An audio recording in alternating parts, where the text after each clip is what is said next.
Is statistics education stalled and narrow? The following story is fictional, but to a certain extent it is true. Carl Fisher earned his PhD in statistics in 1985.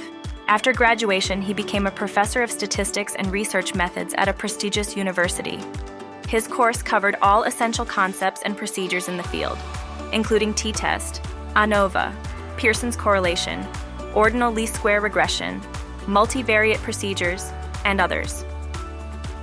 In 1995, tragedy struck the young professor when he was severely injured in a car accident.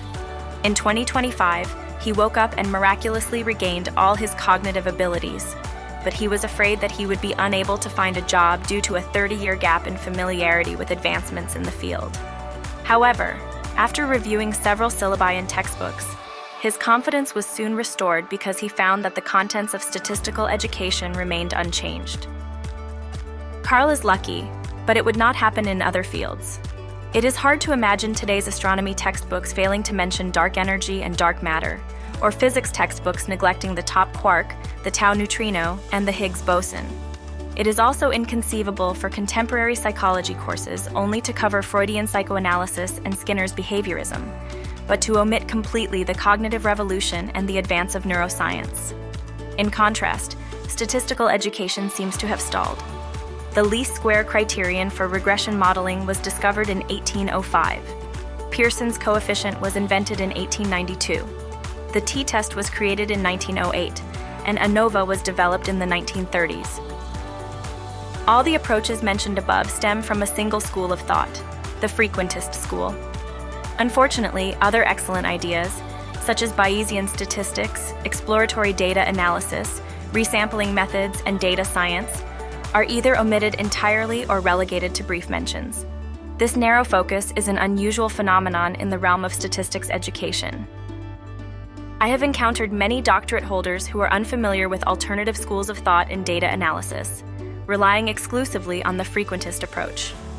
It's difficult to imagine an economics major studying only Adam Smith's classical economics, while remaining completely unaware of Neoclassical economics, Keynesian economics, Monetarism, Austrian economics, or behavioral economics. Similarly, a philosopher would be astonished if a philosophy major had been exposed solely to analytical philosophy, without any knowledge of existentialism, phenomenology, structuralism, post-structuralism, or deconstruction. If such a limited scope of learning is considered unacceptable in other disciplines, why is it deemed sufficient in the field of statistics? I have heard many counter-arguments. For example, classical statistics is doing fine. It is still widely used.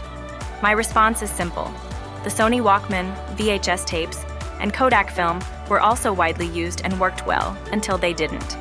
Progress inevitably demands adaptation and innovation. Others argue, we have to follow the program catalog, the syllabus, and the textbooks. Students need this foundation for their next class.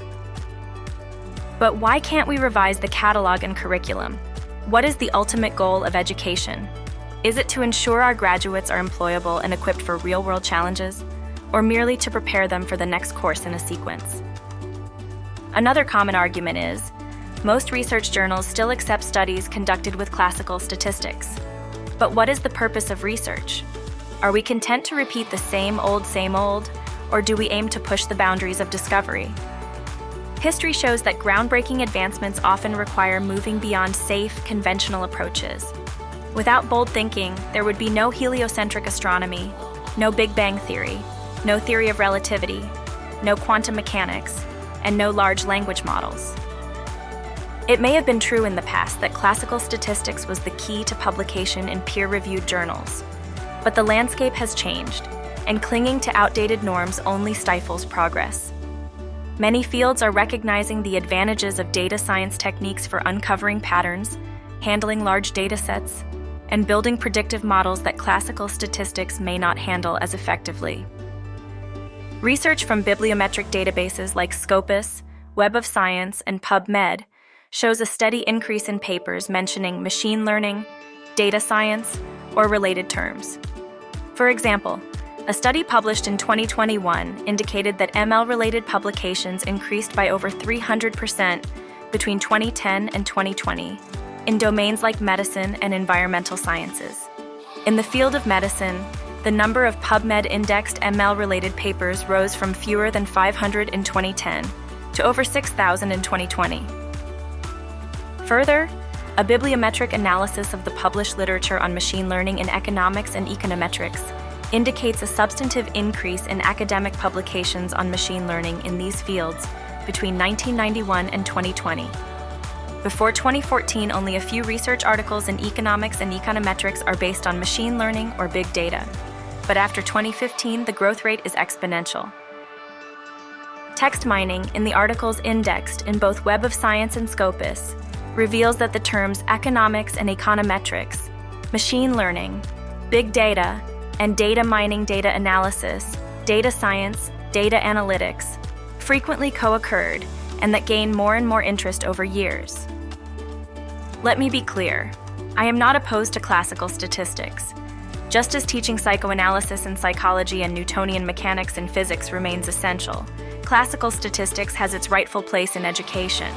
However, my argument is this: if we fail to both vertically update students with current trends and horizontally broaden their perspectives by introducing other schools of thought, we are doing them a disservice. Thank you for watching.